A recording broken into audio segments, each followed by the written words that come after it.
අද කතාවේ නම තමයි උඩඟුකමට හොඳ පාඩමක්. ඔන්න යාළුවනේ එකමත් එක ගමක හිටියා සුනිමලුයි මధుරයි කියලා අඹ යාළුවෝ දෙන්නෙක්. මේ දෙන්නගේ තිබ්බ ලොකුම වෙනස තමයි සුනිමල්ගේ පවුල හරිම දුප්පත්. මధుරගේ පවුල හුඟක් පොහොසත්. ඒත් එහෙම කියලා මේ දෙන්න මෙයාලගේ යාළුකම් නම් අතෑරියේ නෑ.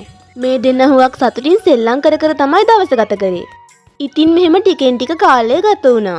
මලුයි මధుරයි දැන් හොඳ ඊළඳාරියෝ. ඉතින් මෙහෙම නොදැනුවත්වම මේ දෙන්නගේ කල වයසත් ආවා. මధుරව එයාගේ දෙමාපියෝ මේ ගමේ ඉන්න ධනවත් පවුලක තරුණියකට විවාහ කරලා දුන්නා. ඒ වගේම සිරිමල්ව එයාලා වගේම දුප්පත් පවුලකට විවාහ කරලා දුන්නා. මధుර එයාගේ බිරිඳට සුරසැප දෙනකොට සිරිමල් එයාගේ බිරිඳට කන්න දෙන්නවත් වත්කමක් තිබුණේ නැහැ. ඒයි මේ මොකක්ද මේ ජීවිතේ තේරුම? හරියට කන්නවත් නැතුව. අනේ නෝනේ මං කියලාත් මොනා කරන්නද?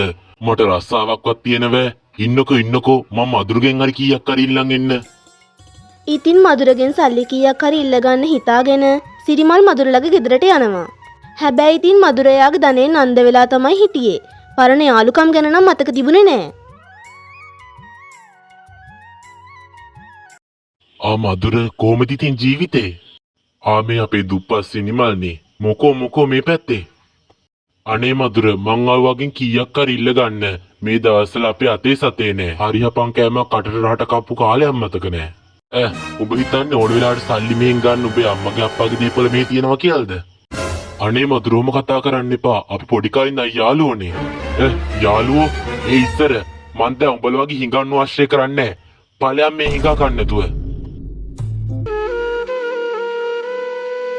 මధුරගේ මේ වචන අහලා හුඟක් දුක් වෙච්ච සුනිමල් ආවටත් වඩා වේගෙන් ගෙදර යන පිටත් වෙනවා. මොකෝ මේ ගිය පයින් මායෙත් ඇවිල්ලා. මම මధుරලා යනකොට මధుරලා පේන්නේ හිටියේ නෑ නෝනේ. මං හිතන විදිහට කොහේ හරි යන්නේ නැති. සුනිමල් එහෙම බොරුවක් එයාගේ බිරිඳට කිව්ව ලැජ්ජාවට. දැන් ඉතින් මොනා කරන්නද? අද රැටත් රොටි තමයි කන්න වෙන්නේ.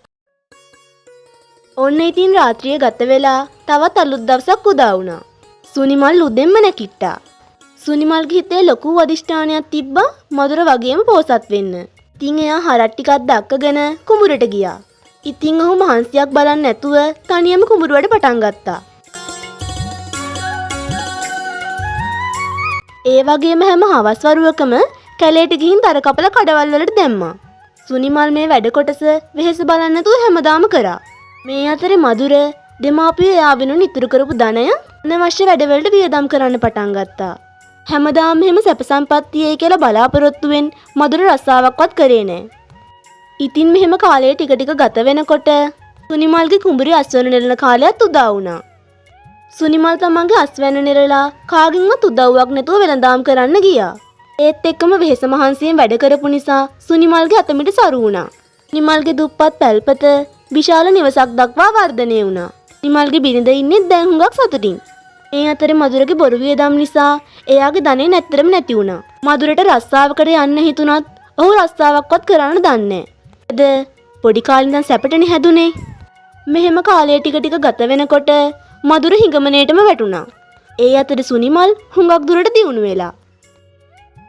ඔන්න දවසක් සුනිමලුයි යාගේ බිරිඳයි ගමනක් යනකොට මధුරයි යාගේ බිරිඳයි සිගමන් ඇදිනවා දැක්කා.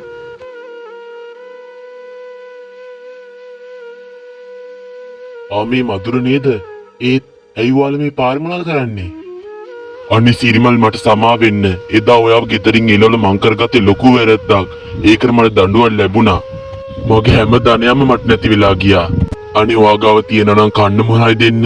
අපි දින දවස් ගානකින් මුකුත් කාලා නැහැ. අන්තිමේදී හරි ඔයා එක තේරුම් ගත්තා නම් ලොකු දෙයක්. එන්න අපි අපේ ගෙදර යන්. එහෙදි ඔයාලට පුළුවන් හොඳට කාලා බීලා සැපවත් ජීවිතේ ගත කරන්න. අනේ මං හිතුවා මාත් එක තරහයි කියලා. මගේ හිතේ වාගෙන කිසිම තරහක් නැහැ. එන්නකෝ අපි අපේ ගෙදර යන්. දැක්ක නේද යාළුවනේ? මధుරට යාළුකම් අමතක වුණාට සුනිමල්ට නම් යාළුකම් අමතකුනේ නැහැ. මధුර එයා ගැනම පසුතැවෙන්න ගත්තා.